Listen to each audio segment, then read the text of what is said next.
All right, so we've talked about the Game Boy, we've talked about the Game Boy Color, we've talked about backlighting a Game Boy Pocket, but today I kind of wanted to talk about what I think could be considered Nintendo's most important revision when it comes to their handheld lineup, and that's the Game Boy Advanced SP.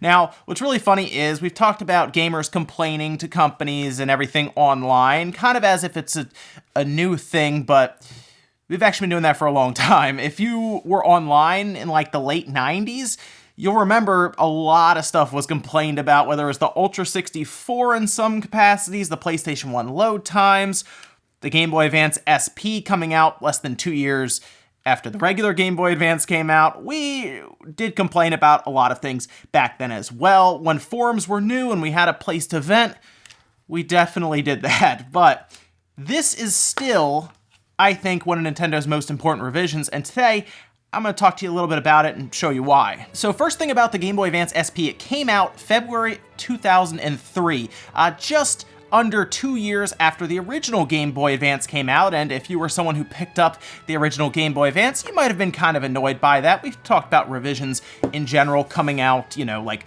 a year or two after, and people are even kind of annoyed at the thought of a Switch Pro coming out, but again, it's not uncommon for these companies to do these revisions, and trust me, the SP was a pretty big jump, because the one thing that we complained about a lot online back then was the lack of any type of built-in light for the Game Boy lineup, and when the Game Boy Advance was revealed to not have any type of lighting, it was quite annoying. Yes, we did not like that. So it was definitely a topic of conversation with a lot of people who didn't want the backlight, saying, well, it would affect the battery life. And to a degree it did.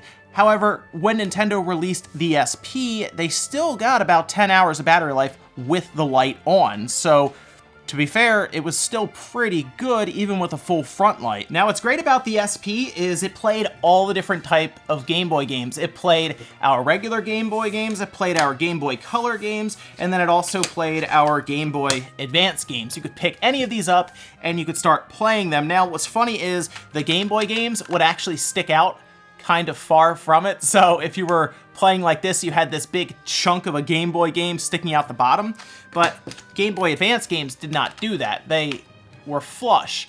And that's pretty much, I think, what it was mostly designed for, is there are some Game Boy games that used different things like a battery in it down here that made it even chunkier.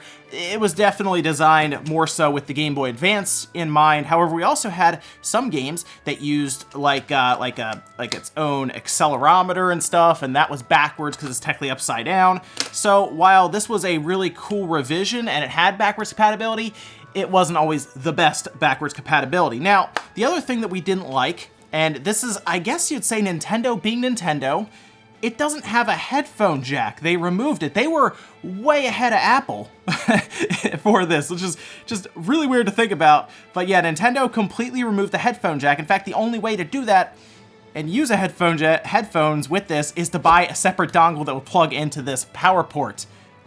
That's right, we had to get a dongle that would plug in, and because the one that was generally sold that was considered safe because we had power running through it was only equipped with a headphone jack on the end. If you wanted to stick with first-party stuff, you couldn't charge and use headphones at the same time. Now, some third parties released one that would split, so you had power and headphones, but people didn't necessarily trust that. What that actually reminds me of, just omitting the headphone jack completely, reminds me of the top loader just in no way having an AV connection. Like, it's going backwards. We had a headphone jack, they removed it for whatever reason, and here we are now with a really good device, but no headphone jack. It's odd because this would be considered a personal system, but you have no way of listening to sound through a personalized way unless you have a separate dongle. That just means you're carrying more stuff. However, with the headphone jack issue out of the way, this is a really good system. It is a bit cramped, and that's why a lot of people like the form factor of the Game Boy Advance,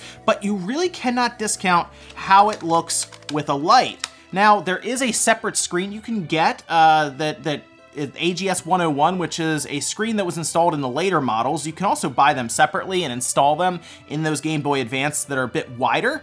But when you turn this on, you get the good volume because your speaker is right here, so it blasts right at you. And you have this light that when you turn that off, you can see how much darker it is. Yes, this was a great improvement, something all of us wanted, and we didn't sacrifice massive amounts of battery life to get it. Again, it went from about 18 hours without this light down to 10 hours.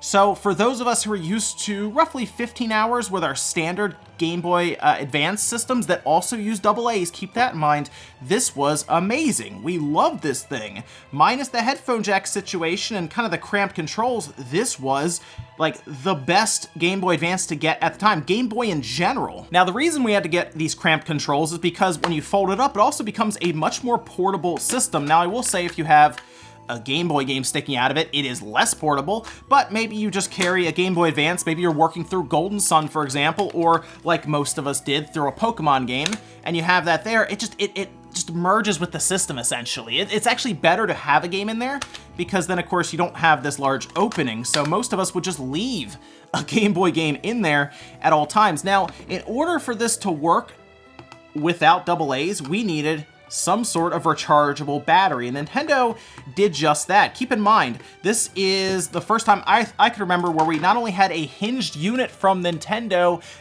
at this time, because remember they were pulling from something like the Game & Watch, they also eliminated the need for AA batteries, which was massive because we were so used to using AA and AAA batteries throughout the 90s. Here we are now with a lithium-ion battery. This actually is a third-party one from Intech, it looks like, but this was a 600 milliamp hour battery, and we were able to get good battery life, like I said, 10 to 18 hours, depending on if you have that light on. So yes, having rechargeable batteries come with it, right? Basically a rechargeable battery that was installed and you came with a charge cable was a big deal because at the time we were buying third-party accessories so that we could do that with our Game Boy Advance, basically replacing the AA compartment with what is essentially this.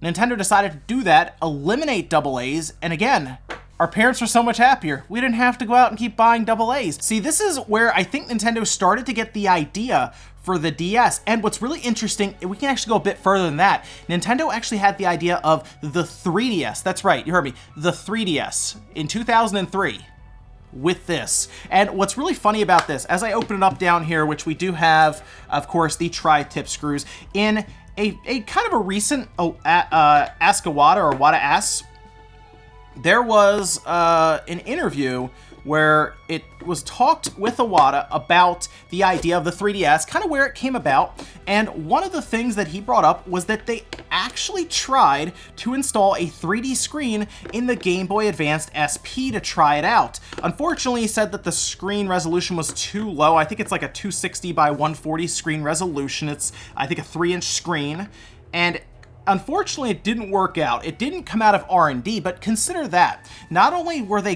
working with the idea of going back to a hinged setup similar to what they had with those really old Game & Watch devices, they even had the idea of having a 3D screen. I still think this is one of Nintendo's most creative times, was going between the Game Boy Advance to the DS, and this just happened to be there. This, I think, had a ton of ideas in R&D. This is what they spit out, right? And they even dropped that AGS 101 screen in there that basically went on to be what we know of in the DS Lite.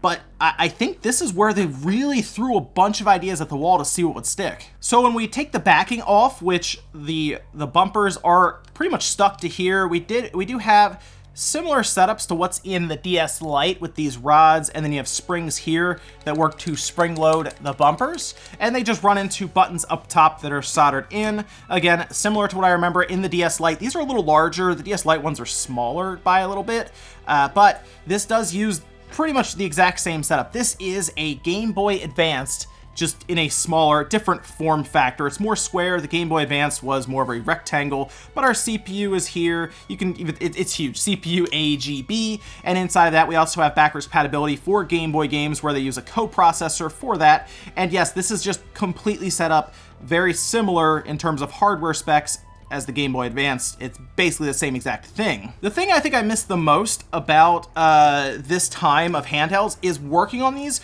so much easier than what we're used to with in general, DS Lites, 3DSs, the Switch, all this stuff is so much more annoying to work with. I mean, we're at this time already into where the motherboard is coming up. Yeah, it seriously is this easy to work on the system. We've already broken the motherboard out, and now we're pulling the screen cable. So let me put this guy back down here with its button. And here's our board on the front. We have all of our buttons here that are more of the clicky variety. So think of what we're used to with something like the Joy-Con or the 3DS. That's basically what we're seeing here. Again, they went crazy with these rather than just using straight rubber membranes as contact point. They got that kind of more of a clicky design, which I guess that may have worked more into play with what they were planning to do going forward. But yes, again, very compact design. I do like that they went this way with the motherboard because it's super easy to work with and it's compact. So of course, closes, goes right in your pocket. And here's actually where our cable plugs in for our screen. Now looking at the other side, which is, of course, we have A, B, D-pad, start select here, brightness button. The speaker itself is pretty easy to get to, so if for whatever reason your Game Boy Advance just stops working in terms of sound, this speaker could have been damaged. I've seen it a lot of times where water will get in, so let's say somebody's using their Game Boy Advance SP and liquid gets in the speaker grill here, it can get right to it and actually cause some damage. This is not soldered to the board at all, so just replacing it by dropping a new one in will fix it. The way that works is there are these like pressure springs here, and these just push against the board with its contact points here. Now I've gone ahead and removed all of these down here, the buttons, D-pad and everything, because now we get to go into the top screen, which is set up pretty easily. You have to remove these top stickers here, and then you remove some screws and you'll be able to actually get in and just pull the screen out. So with all the screws off, this top part just pops right off. We have our screws here, those will go to the side, and then we're treated to our screen. Now, the screen itself has this guy glued to it, this Game Boy Advance, this piece of plastic. You can replace this part on the front, but you have to cut it off. And it reminds me a little bit of where we are now with our DS Lite or 3DS, where they kind of put a plastic shielding over it and glue it down. And something else that is very interesting about the way they do this, do you remember how we've worked on the 3DS and others where it has this cable wrapped around, kind of fishing through, and then it comes out the other side? This is where they came up with that idea. This is the start of what eventually turned into, here we go, DS, DS Lite, 3DS, DSi, DSi XL, all that stuff came from here. This is where they decided to be able to wrap the cables around and get them through the hinge. This had to have come out of R&D like this, and they were working on this and they were like, look, I think we can make this work. Let's try it in the Game Boy Advanced SP. Yes, it is very annoying. I also like the way that they used a single screw, by the way, to hold this cap on, and this would have been a lot easier to change out compared to what I ended up having to deal with. Also had a plastic hinge here, only one hinge point though. So with the DS Lite, for example, they had multiple ones. This really only has one. And changing the screen out is way, way easier than having to do something like the DS Lite, for example, where you have a slit here that this guy can pop through, and then your screen will come completely out.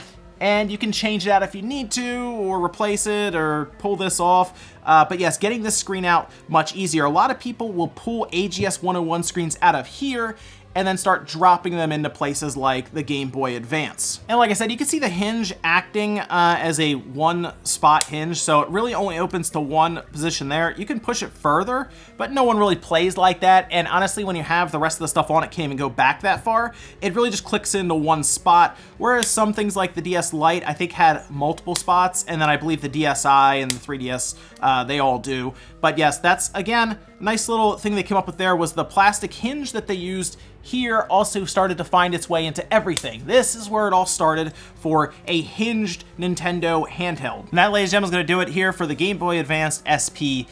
Nintendo's revision that I think is their most important revision that they've ever done. And you might say, well, John, the DS Lite, that was such a better system. They did so much more with that. The screens were so much brighter.